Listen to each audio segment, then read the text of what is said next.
Hi everyone, in this video I want to build a working model of helicopter in full scale from the game called Rust. In fact, it'll be such kind of experiment whether it is possible to build helicopter from some junk in the post-apocalyptic world using some tool and having a scrap metal dump nearby. I'll start the helicopter assembling with a frame from a shaped tube.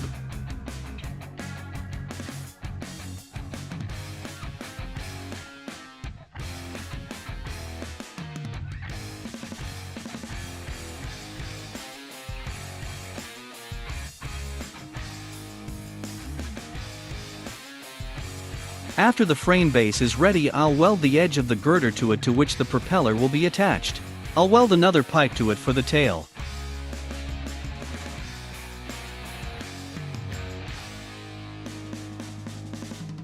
The main skeleton of the helicopter is ready. Now we need to try on the engine. Supposedly I managed to find only such engine with a centrifugal reduction gear 1 to 2 in the landfill. But here arises the problem: how can we transfer the rotation of the lay shaft to the upright shaft of the helicopter propeller? We need a reduction gear that will transfer the rotation at 90 degrees. I'll also make it from scrap metal and all things I've managed to find in the dump. I need 2 corners, or identical bearings, planetary cluster gears from the car differential, a pair of shafts, and a case for bearings from the tube. We need to slightly reduce the pipe in diameter for tight pressing of the bearing.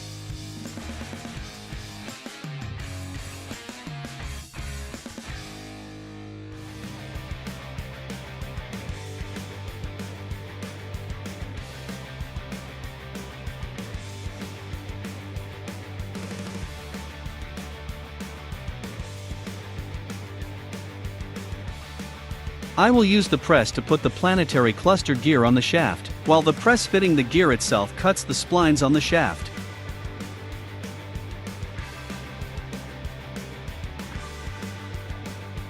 A retaining ring will be used for the fixation.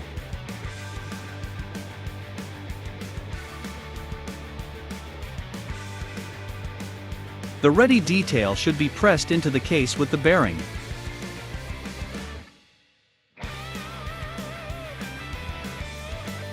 On the other hand, we need another bearing to strengthen the construction and get rid of the radial play.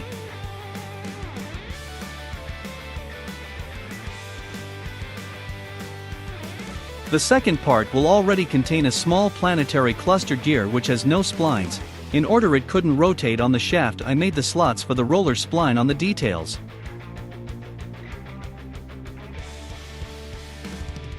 We need a case for these 2 details, which I'll make from the angle.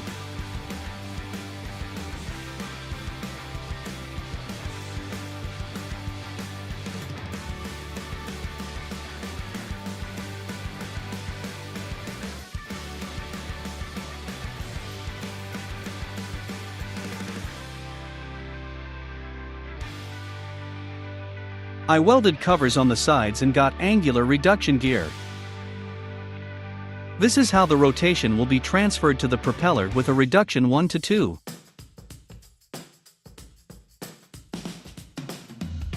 We need to attach an asterisk on one of the shafts. I want to transmit the rotation to the angular gearbox from the engine through the circuit. The additional sprockets will be used as spacers. By the way, it's possible to attach some additional equipment such as a generator to them.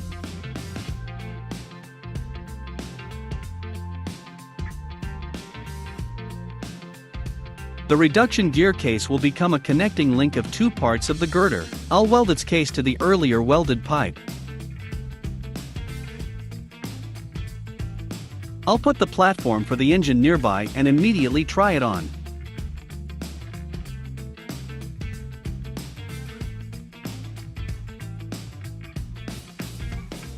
I fixed the sprocket and put on the circuit. It turns out that there's also a reduction 1 to 4. In total there are 3 reduction gears in the construction, and the total number is about 1 to 16. This is about 300 revolutions of the propeller on condition that the engine produces 4,000 revolutions per minute. Before testing, I strengthened the girder as it dangled after a slight pressing on the circuit. Now we can start the engine and make a test.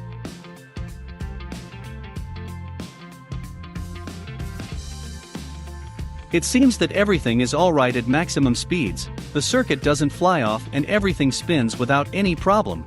That means we can move on to the shaft extension of the angular reduction gear. The pipe will serve as the shaft.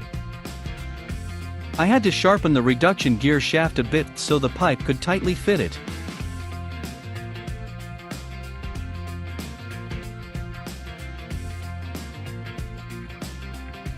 I was gradually welding and straightening using a tripod.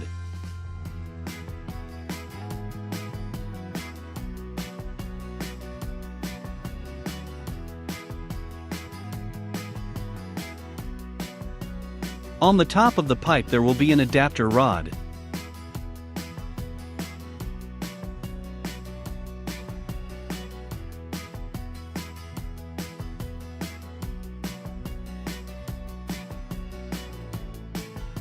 Further, I put a casing from the pipe upon the elongated shaft. I placed the housed bearing on top.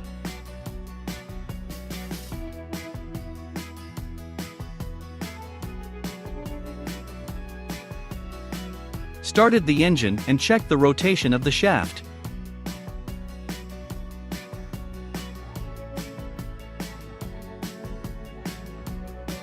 A swivel member from the midget car will serve as a bushing for the lifting air screw. It'll be perfect for air screw inclination. Sawed all the excess off the detail.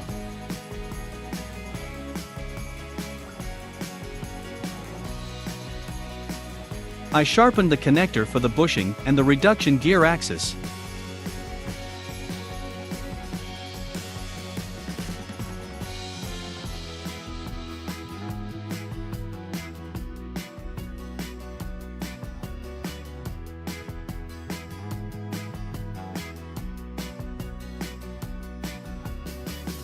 The former swivel member should be attached to the girder. For this purpose I screwed a pair of brackets to it.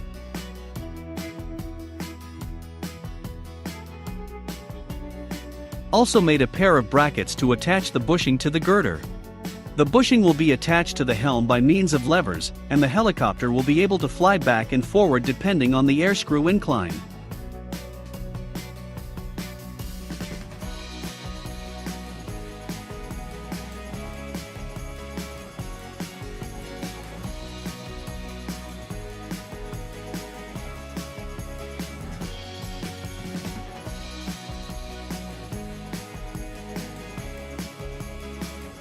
The air screw itself will be made of a metal sheet as well as in the game. Of course, this is fundamentally incorrect production of the air screw, but as an experiment it should be tried. To stiffen the construction I sawed 2 longerons from the shaped tube.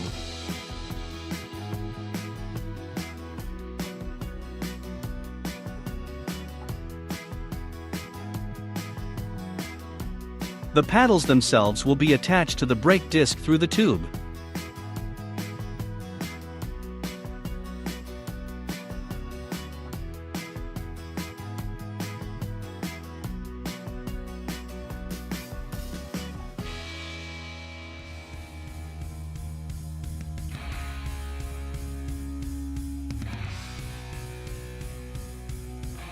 The air screw turned out to be about 5 meters. I fixed it on the bushing with the bolts. Since it won't be possible to control the paddle's inclination, I set them on takeoff as much as possible. Supposedly as the character from the Rust, I didn't know that it was possible, and made it according to the drawing that I found in the dump. I even wonder whether it is possible to keep the height with such air screw design. I'll test the entire construction remotely as I'm not sure about its reliability at all. I screwed the servo motor on the engine body for the gas control and connected it with the shutter on the carburetor.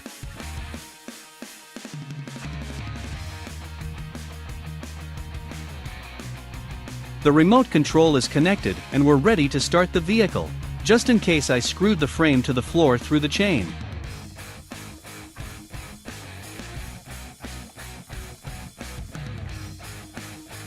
We failed to drive up the air screw as the connecting bushing began to over-twist.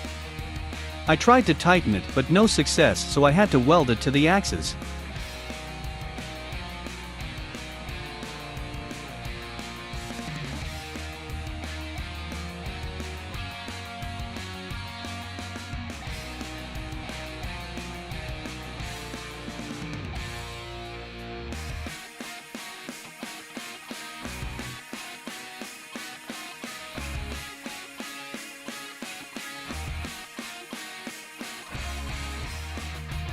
There was a whole apocalypse in the workshop, was feeling dreadfully even standing in the next room. Closer to the maximum RPM, the chain began to go off. The planes of the sprockets shifted after the frame was welded. I adjusted the sprockets a bit by shifting the engine and tried to spin the air screw again. We couldn't manage to get the frame off the floor as there weren't enough revolutions of the screw. At maximum engine RPM, the paddles have about 200 RPM, and according to calculations we need 2 times more. Tried to change the gear relation and put a bigger sprocket.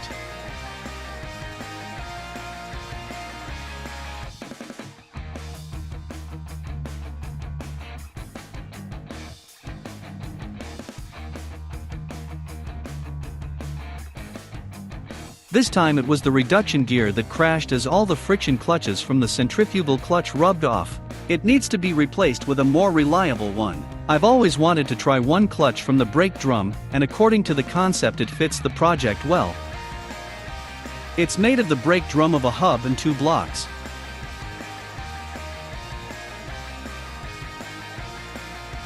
They say such clutch can stand really heavy loads. We'll see how it will act in my project.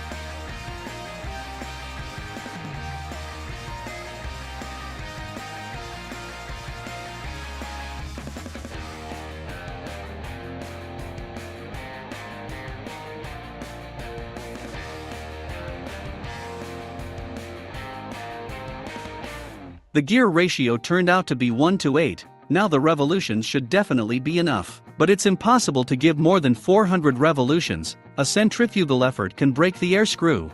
Again we have about 200 revolutions. The engine have not enough power to overcome this mark, so it cannot spin to full. We should look for an engine about 50 horsepowers, and it's better to replace the air screw at least with a wooden one with a regular drop shape. If this theme will become popular, I'll think about designing of a more serious vehicle. So far this is just a good experiment that gave me a good experience, and I was really interested in working on it. And that's all for today. Thanks everyone for your attention. See you as usual in the next video.